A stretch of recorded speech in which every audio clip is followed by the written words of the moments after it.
अमरीकी सदर की आबनाए हरमुज खुलवाने के लिए इत्तेहादियों से फिर मदद की अपील। सदर ट्रंप कहते हैं आबनाए हरमुज के रास्ते तेल लेने वाले मुल्क आगे आएं। बारूदी सुरंगें बिछाने वाली कश्तियों को डबो दिया। अमरीकी सदर ने कहा ईरान ने ज्यादातर फौजी और तिजारती अहदाफ को निशाना बनाया। ईरान की मिसाइल और ड्रोन बनाने की सलाहियत खत्म कर दी। 100 से ज्यादा ईरानी जहाजों को तबाह कर दिया।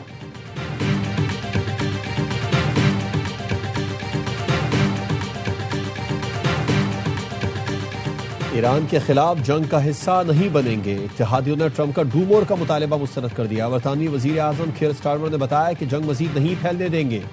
आबनाए हरमुज दोबारा खोलना आसान टास्क नहीं, जितना भी दबाव आए बरतानवी अवाम के मफाद की हिफाजत करता रहूंगा।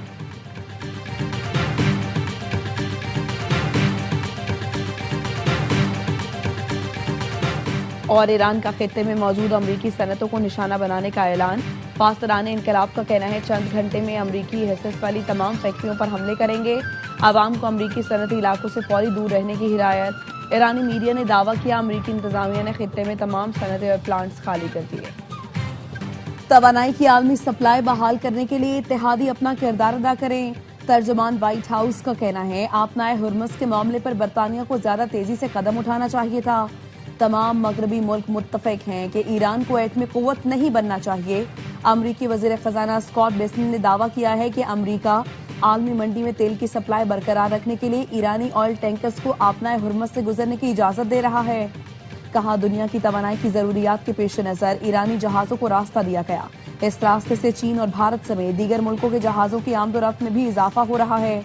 सदर ट्रंप का असल हदफ ईरान की बहरी ताकत और सरहद पार अस्करी सलाहियतों को मुकम्मल तौर पर तबाह करना है।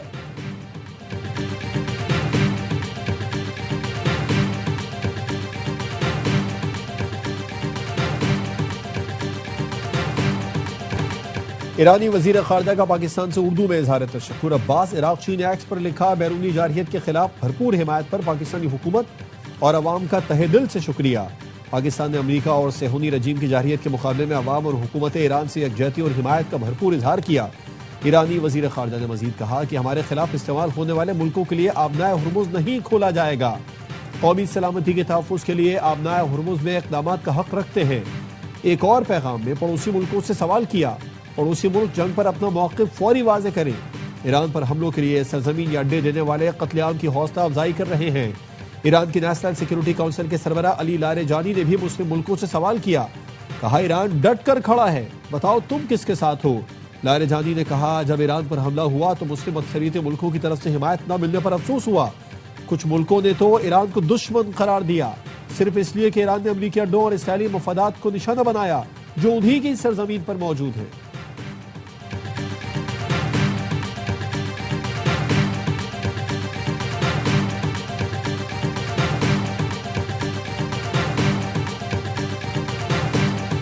ईरान ने ऑपरेशन वादा सादिक की 55वीं लहर का आगाज कर दिया। तेल अबीब और बिन गौरियान में अहदाफ को निशाना बनाया।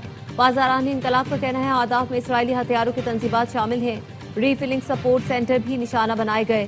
फतह, इम्माद और कदर हाइपरसोनिक मिसाइल समेत खुदकुश ड्रोन्स भी इस्तेमाल किए गए। अल जजीरा टीवी के मुताबिक ईरान के जदीद मिसाइल इसराइल में खौफ बढ़ा रहे हैं। मिसाइल के टुकड़ों से दूर दूर तक नुकसान होता है। इसराइली हमले रोकने में नाकामी की वजह से नुकसान छुपा रहे हैं।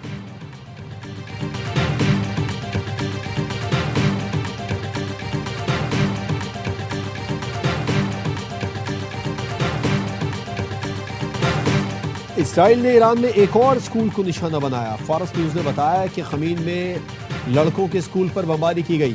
स्कूल की इमारत और करीबी घर तबाह हो गए। तेहरान, शिराज और तबरेज में अवामी मकामात को निशाना बनाया गया। इसराइली फौज ने दावा किया तेहरान के मेहराबाद हवाई अड्डे पर फजाई हमले में शहीद आयतुल्लाह खामनई के जेर इस्तेमाल तैयारा तबाह कर दिया। ईरान पर हमलों में अब तक 1444 अफराद शहीद, 18,500 से ज्यादा जख्मी हुए। सिर्फ तेहरान में शुहदा की तादाद 500 से ऊपर है।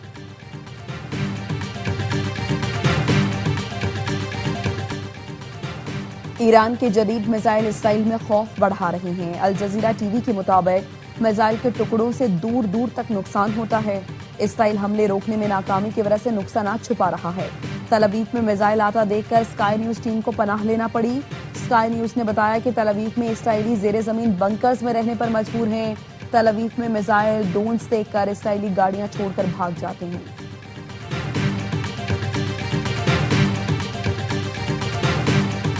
इराकी दारुल हुकूमत बगदाद में अमरीकी फौजी अड्डे पर हमले में 10 अमरीकी फौजी हलाक हो गए। रूसी टीवी RT का दावा, अमरीकी अड्डे विक्टोरिया पर रॉकेटों और ड्रोन से हमला किया गया। इराकी सिक्योरिटी जराये के मुताबिक बगदाद एयरपोर्ट के करीब अमरीकी अड्डे को 3 ड्रोन और रॉकेटों से निशाना बनाया गया। ईरानी मीडिया के मुताबिक बगदाद में अमरीकी अड्डे पर इराकी मज़ाहमतकारों ने हमला किया है।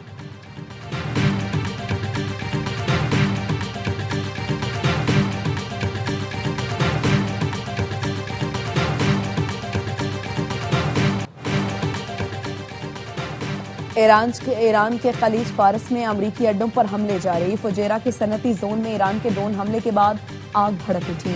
ड्रोन हमले के बाद दुबई एयरपोर्ट पर तैयारों की आमदोरफ्त मुअत्तल रही। एमिरेट्स एयरलाइन का फजाई ऑपरेशन महदूद करने का ऐलान। अल जजीरा के मुताबिक गुज़श्ता रात ड्रोन हमले में फ्यूल टैंक को निशाना बनाया गया था, जिसके बाद आग लगी। अबू धाबी के इलाके अल बिहार में मिसाइल गाड़ी पर आग गिरा। फलस्तीनी शहरी जाँ बहक।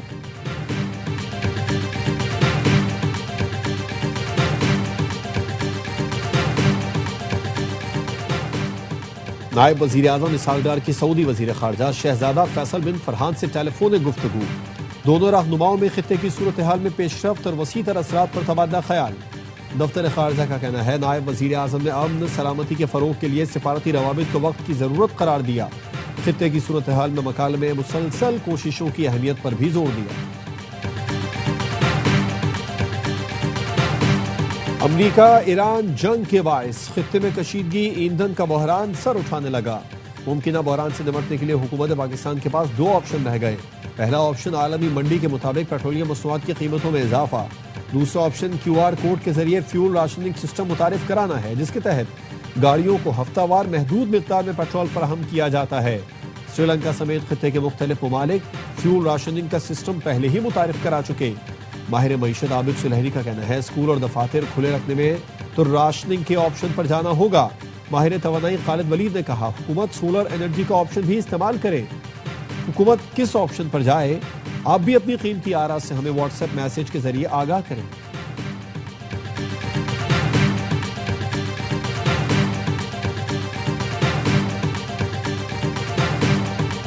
ईद से पहले तनख्वाहें देने का फैसला। वजीर आजम का वफाकी सरकारी मुलाजमीन के लिए बड़ा ऐलान।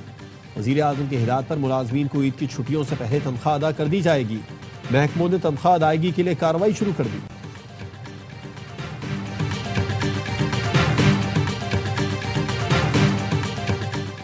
नायब वज़ीर आज़म इसहाक डार से कायम मकाम अमरीकी नाज़िम उल उमूर की मुलाकात।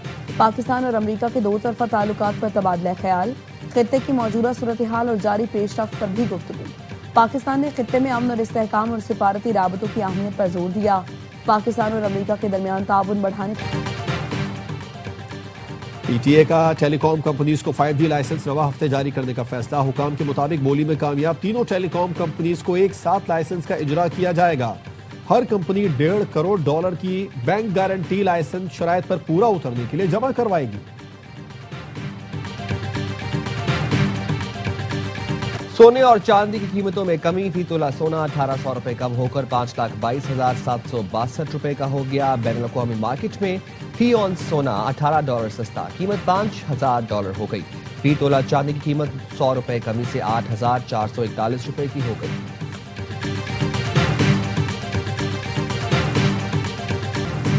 माह रमजान की 27वीं शब। मुल्क की बेशतर मसाजिद में तरावी के दौरान खत्मुल कुरान के बाद खुसूसी महाफिल की तैयारी। शब बेदारी के साथ खुसूसी नवाफिल का एहतमाम किया जाएगा। आज भी शब कदर की तलाश की जाएगी। ईद उल फितर की तैयारी, बाजारों में खरीदारी। कपड़ों और ज्वेलरी के बाद कराची की खवातीन दीदा जेब खुद से खरीदने पहुंच गई। जलालपुर भटिया में शहरियों का महंगाई का शिकवा, बाजार की रौनकें भी मान पड़ गईं। सखर में सवैयों की दुकानें सज गईं। शहरी ईद स्पेशल सवैयां खरीदने में मसरूफ।